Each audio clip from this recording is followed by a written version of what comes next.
వి news Telangana news కి స్వాగతం. బులెటిన్ల ముందుగా హెడ్లైన్స్ చూద్దాం. ప్రత్యక్ష ప్రసారం తెలంగాణ భవన్ లో బీఆర్ఎస్ నాయకుడు ఆనుగుల రాకేష్ రెడ్డి ప్రెస్ మీట్. ముగ్గురు విద్యార్థులను సురక్షితంగా తీసుకొచ్చి తల్లిదండ్రులకు అప్పగించాలి. మాజీ శాసనసభ సభ్యులు రమావత్ రవీంద్ర కుమార్. ఎంఎస్ఎంఈ పాలసీ 2024 శిల్పకళా వేదిక మాదాపూర్ ప్రారంభోత్సవంలో పాల్గొన్న గౌరవనీయులైన సీఎం శ్రీ రేవంత్ రెడ్డి మరియు డివైసీఎం బట్టి విక్రమార్క మల్లు. వచ్చే నెల నుంచి అర్హులైన ప్రతి కుటుంబానికి కొత్త రేషన్ కార్డులు, హెల్త్ కార్డులు మంత్రి ఉత్తమ్ కుమార్ రెడ్డి. ఇక డీటెయిల్స్ చూస్తే తెలంగాణ భవన్ లో బీఆర్ఎస్ నాయకుడు ఆనుగుల రాకేష్ రెడ్డి ప్రెస్. గౌరవం అనేది ప్రజలు ఇస్తే వస్తుంది, అది నువ్వు అడుక్కుంటే రాదు. అది సాధారణ అధికారిక కార్యక్రమాల్లో కూడా ఆయన రాజకీయ ప్రసంగాలు చేస్తూ ఉన్నాడు.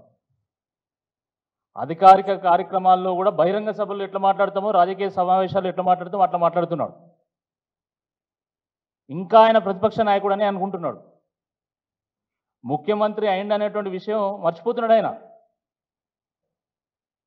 ముఖ్యమంత్రి స్థాయిలో ఉండి దిగజారి బజారు భాష మాట్లాడుతున్నాడు. వ్యంగ్యం పేరు మీద వెకిలి భాష మాట్లాడుతూ ఉన్నాడు. ఆయన సెన్సేషన్ పేరు మీద సెన్స్లెస్గా చాలా సిల్లీగా మాట్లాడుతూ ఉన్నాడు. గాంధీలను ఇంప్రెస్ చేయడానికి ఉన్న ఇజ్జత్ తీసుకుంటున్నాడు. ఆయన సిగ్గుండాలి. ఒక ముఖ్యమంత్రి స్థాయిలో ఉండి మనం ఏం భాష మాట్లాడాలనో ఆలోచించుకొని మాట్లాడాలి. ఒక సాధారణ అధికార ప్రతినిధిగా ఉన్నటువంటి మేమే ఒక మాట మాట్లాడితే దీని అర్థం ఏముంటుంది, ఇది ఏ విధంగా సొసైటీని ఇంపాక్ట్ చేస్తుంది అని ఆలోచించుకొని మాట్లాడతాం. అలాంటిది ఒక ముఖ్యమంత్రి స్థాయిలో ఉండి ఆయన మొన్న రాజీవ్ గాంధీ గారి విగ్రహాన్ని ఆవిష్కరించినప్పుడు ఏం భాష మాట్లాడండి ఆయన? మామూలుగా టీవీలో smoking is injurious to health అని ప్రకటన వస్తూ ఉంటుంది. టొబాకో కాజెస్ క్యాన్సర్ అని ప్రకటన వస్తూ ఉంటుంది. అట్లనే ముఖ్యమంత్రి రేవంత్ రెడ్డి గారు మాట్లాడే ముందు అయితే ఐఎన్పిఆర్ వాళ్ళు కానీ లేకపోతే డిపిఆర్ఓ కానీ Revanth Reddy's speeches are only for adults and not for children. Revanth Reddy's language is injurious and dangerous to Telangana society అని చెప్పి ఆయనతో రేవంత్ రెడ్డి గారితో మాట్లాడిపిస్తే బాగుంటుంది. ఇంత అడ్డగోలుగా అక్కడికి రాని ముచ్చట్లు.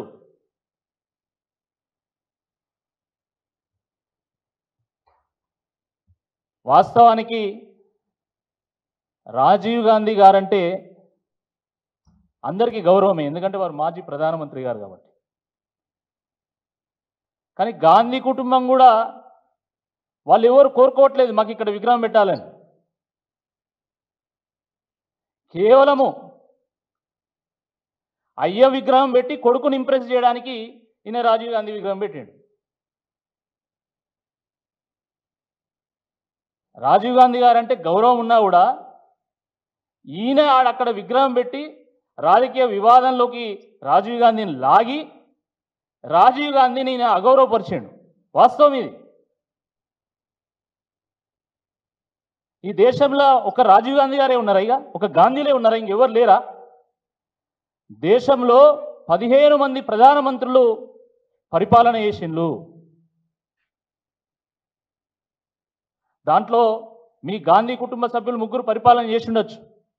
వాళ్ళు అసలు గాంధీలా నకిలీ గాంధీలా అనేది సమాజం తెలుస్తుంది. నెహ్రూ, ఇందిరాగాంధీ, తర్వాత రాజీవ్ గాంధీ, వీళ్ళు 3 కూడా ప్రధానమంత్రిలో పనిచేసిండ్రు. మిగతా వాళ్ళు పనిచేయలేదా? లాల్ బహదూర్ శాస్త్రి, గుల్జారీ లాల్ నందా, మురార్జీ దేశాయ్, చరణ్ సింగ్, విపి సింగ్, పివి నరసింహారావు, అటల్ బిహారీ వాజ్పేయి, వీళ్ళందరూ ప్రధానమంత్రులు కారా? వాస్తవానికి మన ప్రధానమంత్రులు ఎవరికి వారే సాటి. ఎవరికి ఉండే ప్రత్యేకత వాళ్ళకున్నది. అద్భుతమైనటువంటి పథకాలను ప్రవేశపెట్టి ప్రపంచమే అబ్బురబోయే విధంగా పరిపాలన చేసినటువంటి ప్రధానమంత్రులు మన ప్రధానమంత్రులు. వాళ్ళు దేశం కోసం పనిచేసిండ్రు, సమాజం కోసం జీవించిండ్రు వాళ్ళు వాస్తవం. కానీ ఈ దేశం అంటే కేవలం నెహ్రూ, ఇందిరాగాంధీ, రాజీవ్ గాంధీ, నకిలీ గాంధీలు అనే విధంగా మీరు చిత్రీకరించడం ఇది దుర్మార్గం. ఇది మిగతా అందరి ప్రధానమంత్రులను అవమానపరచడమే ఇది. అరే పెడితే పివి నరసింహారావు గారు విగ్రహం పెట్టినా ఒక అర్థం ఉండేది. ఆయన మన తెలంగాణకి ముఖ్యమంత్రిగా పనిచేశారు. ఒక తెలుగువాడు, తెలంగాణ వాడు దేశాన్ని పరిపాలించిండు అంటే అది ఒక గర్వకారణం మనందరికీ కూడా. కానీ ఇప్పుడు ముగ్గురు విద్యార్థులను సురక్షితంగా తీసుకొచ్చి తల్లిదండ్రులకు అప్పగించాలి. ప్రభుత్వం నిర్లక్ష్యం వల్ల గురుకుల పాఠశాలలు అధ్వానంగా మారుతున్నాయి. కలుషిత ఆహారం తిని విద్యార్థులు ఇబ్బందులు పడుతున్నారు. ప్రభుత్వం పట్టించుకోని పరిస్థితి. గురుకులాలు అధ్వాన్న పరిస్థితికి, విద్యార్థుల మరణాలకు విద్యాశాఖ మంత్రిగా కూడా ఉన్న నువ్వే బాధ్యుడివి. మీ పాలన ఎట్లుందో చెప్పడానికి సమస్యల వలయంలో కొట్టిమిట్టాడుతున్న గురుకులాలే నిదర్శనం. కేసీఆర్ ప్రభుత్వంలో వెలుగొందిన గురుకులాలు మీ నిర్లక్ష్యం కారణంగా మసకబారుతున్నాయి. విలేకరులతో సమావేశంలో బీఆర్ఎస్ నల్గొండ జిల్లా అధ్యక్షులు మాజీ శాసనసభ్యులు రమౌత్ రవీంద్ర కుమార్. తర్వాత ముగ్గురు మైనారిటీ విద్యార్థులు ఇక్కడ నుంచి తప్పించుకోవడం అనేది జరిగింది.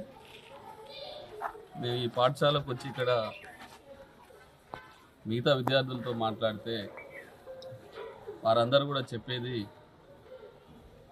ఈ గురుకుల పాఠశాల వ్యవస్థ గతంలో బాగుండే, కానీ ఇప్పుడు అసలు ఎవరు కూడా పట్టించుకునే పరిస్థితులు లేవు.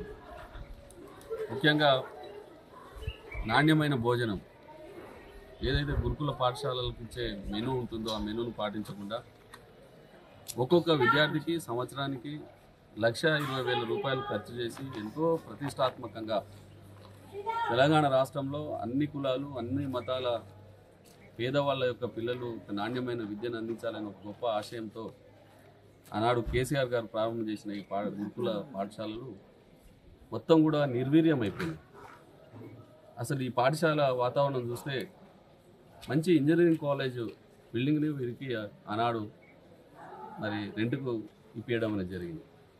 కనీసం ఉన్న పాఠశాలలో లోపల చూస్తే పాఠశాల తరగతి గదులు బూజు పట్టిపోయి ఫ్యాన్లు లేక, అదేవిధంగా పిల్లలకు ఏదైతే భోజనం మరి నాణ్యమైన భోజనాన్ని పెట్టాల్సిన బాధ్యత ఉండేనో వాటన్నిటి కూడా మర్చిపోయి చాలా ఇబ్బందుల పాలు చేసి వాళ్ళని చదువు మీద ఏకాగ్రత లేకుండా చేస్తూ ఉన్న పరిస్థితులు ఇక్కడ అవపడతా ఉన్నాయి. వారికి ఇవ్వాల్సిన బట్టలు కానీ, పెట్టెలు కానీ, ప్లేట్స్ కానీ, పుస్తకాలు కానీ, యూనిఫామ్స్ కానీ, దుప్పట్లు కానీ సకాలంలో అందించకపోవడం, అదేవిధంగా భోజన విషయంలో ఎక్కడ కూడా శ్రద్ధ వహించకపోవడం వల్ల పిల్లలు చాలా ఇబ్బందులు పడుతూ ఉన్నారు.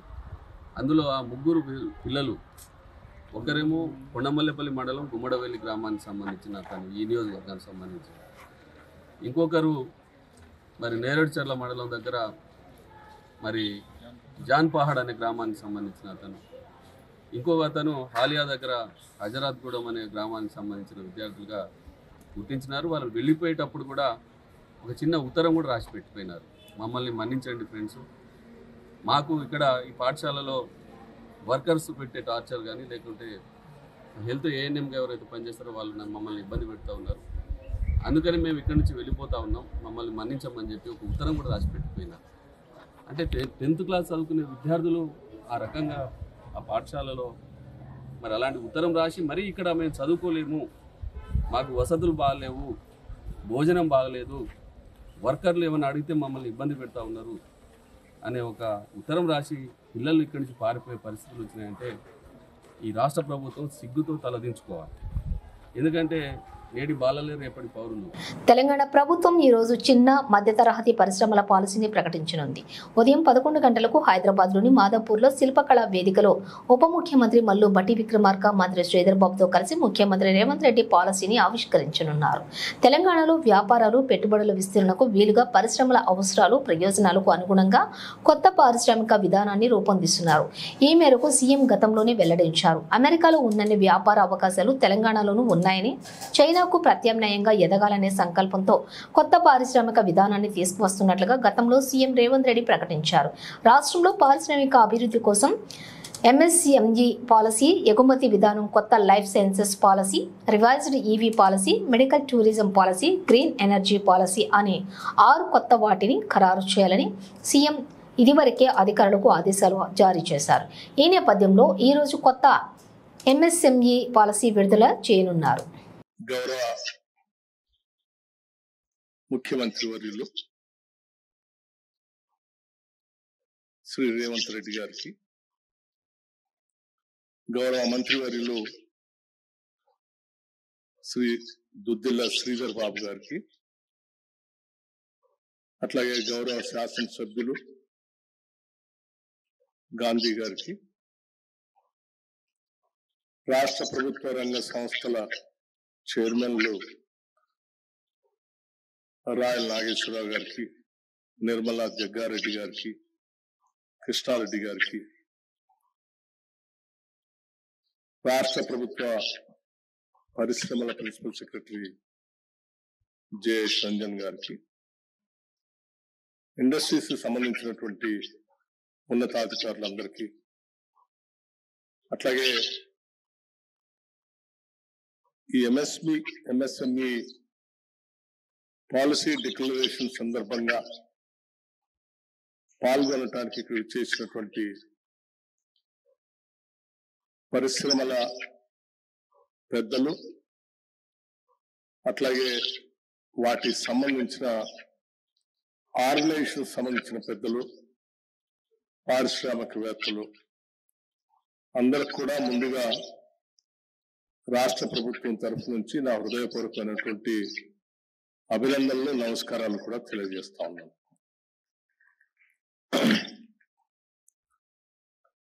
ఇప్పుడే గౌరవ మంత్రివర్యులు, పరిశ్రమల మంత్రివర్యులు, IT మంత్రి గారు కూడా రాష్ట్రానికి సంబంధించినటువంటి ఈ MSME పాలసీని వచ్చే నెల నుంచి అర్హులైన ప్రతి కుటుంబానికి కొత్త రేషన్ కార్డులు, హెల్త్ కార్డులు మంత్రి ఉత్తమ్ కుమార్ రెడ్డి. హెల్త్ మినిస్టర్ గౌరవనీయులు దామోదర్ రాజేశ్వర గారు ఈ కొత్తగా రేషన్ కార్డు, హెల్త్ కార్డు విషయంలో మొత్తం విషయాన్ని పరిశీలించి విధి విధానాలు ఏ విధంగా మరి ఇవ్వబోతున్నామో దాన్ని ఫైనలైజ్ చేయమని చెప్పి మాకు మ్యాండేట్ ఇవ్వడం జరిగింది. మేము గతంలో 3 మీటింగ్ చేసుకున్నాం, ఇది 4వ మీటింగు. మరికొన్ని విషయాలు మేము డిస్కస్ చేయడం జరిగింది. మేము ఇంకొక మీటింగ్ తర్వాత ఈ నెలాఖరి వరకు మొడాలిటీస్ ఫైనలైజ్ చేస్తాం. అక్టోబర్ నెలలో ఈ అప్లికేషన్ తీసుకునే ప్రక్రియ మొదలవుతుంది. అప్లికేషన్ నెలలో కార్డు కూడా ఇవ్వడం జరుగుతుంది. అయితే జరుగుతున్న విషయం ఏందో కొన్ని మీకు బ్రీఫ్ గా డీటెయిల్స్ చెప్తాను. Next slide. ఇప్పుడు తెలంగాణలో ఉమ్మడి ఆంధ్రప్రదేశ్ లో తెలంగాణకున్న జిల్లాల్లో అప్పుడు 91 లక్షల కార్డులు ఉండే 91,68,231 కార్డులు. దానికి బెనిఫిషియరీ మెంబర్స్ 3,38,00,000 మంది. సరే, ఆ తర్వాత కొంతమంది ఆంధ్రాకి పోయింది, కొంత మైగ్రేషన్ అయింది, అటు కొన్ని విషయాలు సెటిల్ అయిన తర్వాత తెలంగాణ ఏర్పడిన తర్వాత రేషన్ కార్డ్స్ స్ట్రెంత్ ఇప్పుడు 89,21,907 కార్డులు. అదేవిధంగా ఈ కార్డుల ద్వారా యూనిట్స్ అంటే బెనిఫిషియరీస్ ఎంతమంది జనాభా కలుగుతుందంటే 2,70,36,250 మందికి వస్తుంది. Okay, next. అయితే గత 10 ఏళ్లుగా కొన్ని సంవత్సరాలు కార్డు ఇచ్చిండ్రు, కొన్ని సంవత్సరాలు ఇవ్వలేదు, కొన్ని సంవత్సరాలు కార్డు డిలీట్ చేసిండ్రు. అయితే తెలంగాణప్పుడు అప్పటికి ఇప్పటికీ మొత్తం 10 ఏళ్లలో ఒక కేవలం నామమాత్రంగా కార్డ్స్ సంఖ్య పెరిగింది. ఇప్పుడు మొత్తం ఎక్సర్సైజ్ రీవ్యాంప్ చేసి ఎలిజిబిలిటీ ఉన్న వాళ్ళందరికీ ఇవ్వాలని చెప్పి మా ప్రభుత్వ ఉద్దేశం. అదేవిధంగా రేషన్ తీసుకోకుండా రేషన్ కార్డు కోసం కొంత ఆసక్తి, ఎందుకంటే దానివల్ల ఆరోగ్యశ్రీ హెల్త్ విషయాలు ఉంటాయని చెప్పి చాలా మంది ఉండడంతో మేమేమనుకున్నామంటే రేషన్ కార్డు రేషన్కి, హెల్త్ కార్డు హెల్త్కి, ఇది విడివిడిగా ఇష్యూ చేయాలనే ఉద్దేశంతో మేము ముందుకు పోతున్నాము. Okay, next. ఇప్పుడు కరెంట్ స్టేటస్ 89,96,000 కార్డులు ఉన్నాయి. బెనిఫిషరీస్ మెంబర్స్ 2,81,70,000 మంది. దీంట్లో సెంట్రల్ గవర్నమెంట్ నుంచి 54,45,000 మందికి, అంటే 1,91,00,000 మందికి సెంట్రల్ ఫుడ్ సెక్యూరిటీ యాక్ట్ కింద ఉన్నది. స్టేట్ కింద 95,51 lakh కార్డ్స్ 90 లక్షల మందికి. అంటే దీనికి మీకు ఇంకా వివరంగా చెప్పాలంటే central government food security act కింద ఉన్న వాళ్ళకి ఆ 54,45,000 కార్డులకి అందరికీ 6 కిలోల బియ్యం ఉచితంగా ఇవ్వబడుతుంది. అందులో 5 కిలోలు కేంద్రం నుంచి, 1 కిలో రాష్ట్రం నుంచి ఇవ్వబడుతుంది. ఈ 35,51,000 కార్డులకి మొత్తం 6 కిలోల బియ్యం కూడా ఉచితంగా రాష్ట్ర ప్రభుత్వం నుంచి ఇవ్వబడుతున్నది. Okay, next.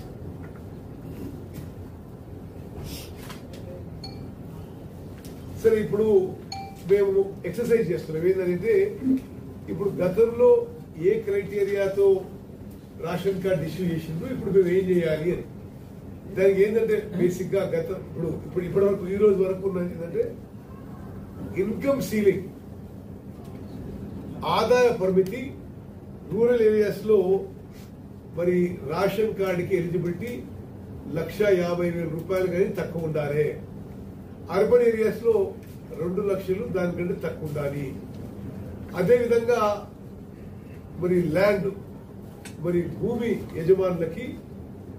బీజేపీ దిష్టి బొమ్మ దగ్ధం చేసిన కాంగ్రెస్ నేతలు. రంగారెడ్డి జిల్లా కాంగ్రెస్ అధ్యక్షులు చెల్లా నరసింహారెడ్డి ఆధ్వర్యంలో ఢిల్లీ మాజీ ఎమ్మెల్యే బీజేపీ నాయకుడు తన్వీందర్ సింగ్ ఆరా రాహుల్ గాంధీ గారిపై చేసినటువంటి అనుచిత వ్యాఖ్యలకు నిరసనగా దిష్టి బొమ్మ దహనం.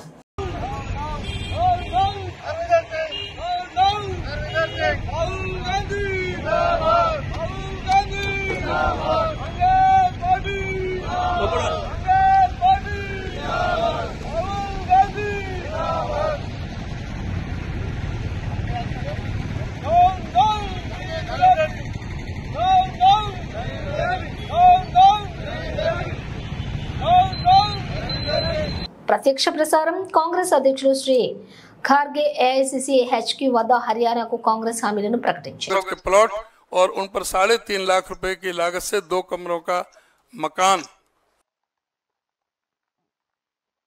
अध्यक्ष आदरणीय मल्लिकार्जुन खड़गे साहब से कि वो 7 गारंटीज के बारे में आप सब लोगों को के बीच में उनके पॉइंट्स को हाईलाइट करें और बताएं कि किस प्रकार से हरियाणा की जनता का भला आगे आने वाले समय में कांग्रेस की सरकार करेगी। आदरणीय मल्लिकार्जुन खड़गे साहब।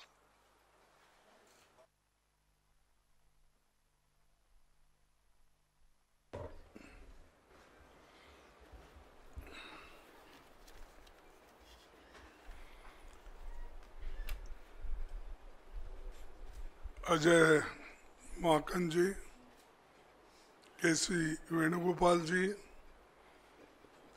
अशोक गहलोत जी, भूपेंद्र हुडा जी, उदय मान जी, प्रताप सिंह बाजवा जी, टीएस सिंहदेव जी और गीता भूकल जी और सारे हमारे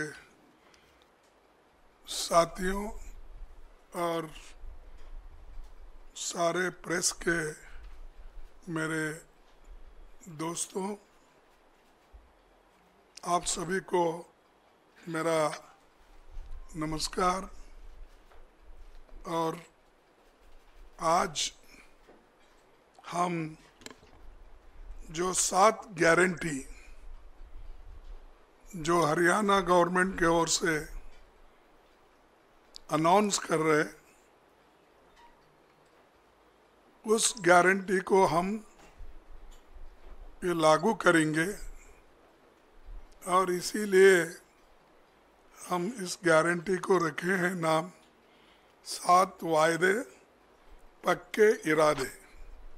तो ये जो 7 वायदे हैं उसके अलावा भी मैनिफेस्टो में जो हमारा कम से कम 53 पेज का मैनिफेस्टो है वो तो बाद में वो लोग डिटेल उसको चंडीगढ़ में आपको बताएंगे, लेकिन ये जो वायदे हैं हम इसको पक्का निभाएंगे।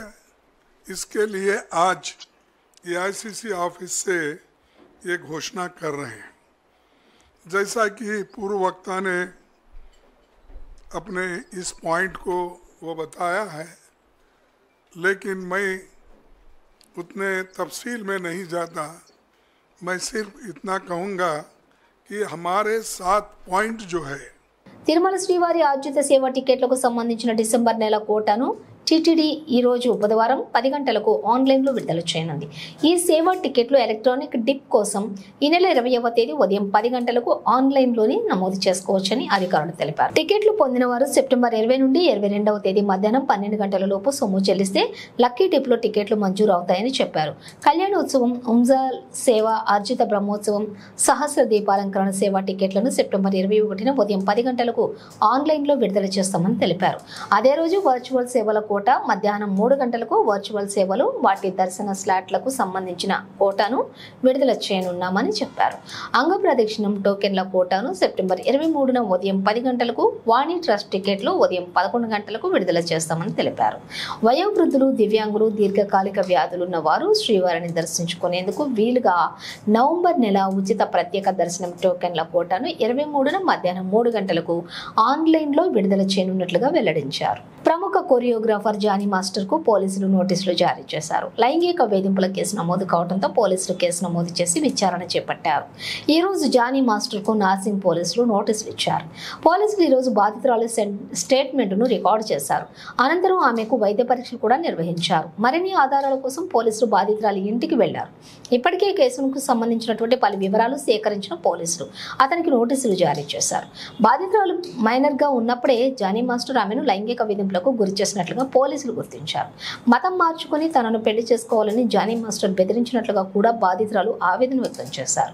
జానీ మాస్టర్ లైంగికంగా వేధింపులకు సంబంధించిన ఆధారాలు ఉన్నాయని టాలీవుడ్ లైంగిక వేధింపుల ప్యానెల్ తెలిపింది. జానీ మాస్టర్ వ్యవహారంలో నివేదికను సిద్ధం చేస్తున్నట్లుగా వెల్లడించింది. ప్రత్యక్ష ప్రసారం. డాక్టర్ కె లక్ష్మణ్ ఎంపీ మరియు బీజేపీ ఓబీసీ మోర్చా జాతీయ అధ్యక్షులు ప్రెస్ మీట్. బీజేపీ తెలంగాణ. సేవా కార్యక్రమాలు ఈ 15 రోజుల పార్టీ కార్యకర్తలు పోలింగ్ బూత్ స్థాయి నుంచి మొదలుకుంటే రాష్ట్ర స్థాయి వరకు ఉన్నటువంటి నాయకులు, కార్యకర్తలు సేవా కార్యక్రమాలలో పూర్తిగా నిమగ్నం కావాలని చెప్పేసి మేము ఆలోచన చేసినాం. ఆ రకంగానే కార్యక్రమాలన్నీ కూడా రూపొందించాము. ఒకటి, నిన్న జన్మదిన సందర్భంగా నిన్న, ఈరోజు, రేపు మొదటి 3 రోజులు 17, 18, 19 జిల్లా కేంద్రాలలో రక్తదాన శిబిరాలు నిర్వహిస్తున్నాం. నిన్న ప్రారంభం జరిగింది రాష్ట్ర కార్యాలయంలో. ఇక్కడ కూడా నిన్న 6 జిల్లాలలో కామారెడ్డి, అదే రకంగా సిద్దిపేట, నిజామాబాద్, సిద్దిపేట, ఆదిలాబాద్, మహబూబ్ నగర్ జిల్లా కేంద్రాలలో నిన్న ఈ యొక్క రక్తదాన శిబిరం ప్రారంభమైంది. ఈరోజు, రేపు కూడా జిల్లా కేంద్రాలలో రక్తదాన శిబిరం కార్యక్రమాలు జరుగుతాయి. 23వ తేదీ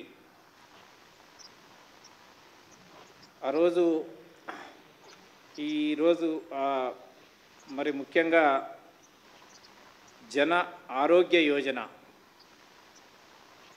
ఆ కార్డులు ఏవైతున్నాయో 70 సంవత్సరాలు పైబడ్డటువంటి వాళ్ళకి ఆయుష్మాన్ భారత్ ప్రవేశపెట్టి ఏడాది అవుతున్నటువంటి సందర్భంగా 70 సంవత్సరాలు పైబడ్డటువంటి వృద్ధులందరికీ కూడా ఏడాదికి 5 లక్షల రూపాయల ఉచితంగా వైద్య సదుపాయం కల్పించేటటువంటి జన ఆరోగ్య యోజన పథకాన్ని కూడా ఆ రోజు ప్రవేశపెడుతున్నాం.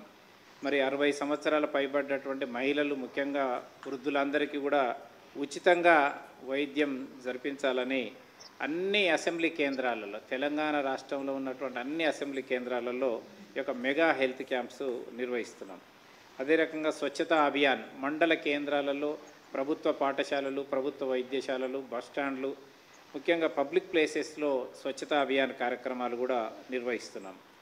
అదేవిధంగా ఈరోజు మేధావుల యొక్క సదస్సులు నిర్వహిస్తున్నాం.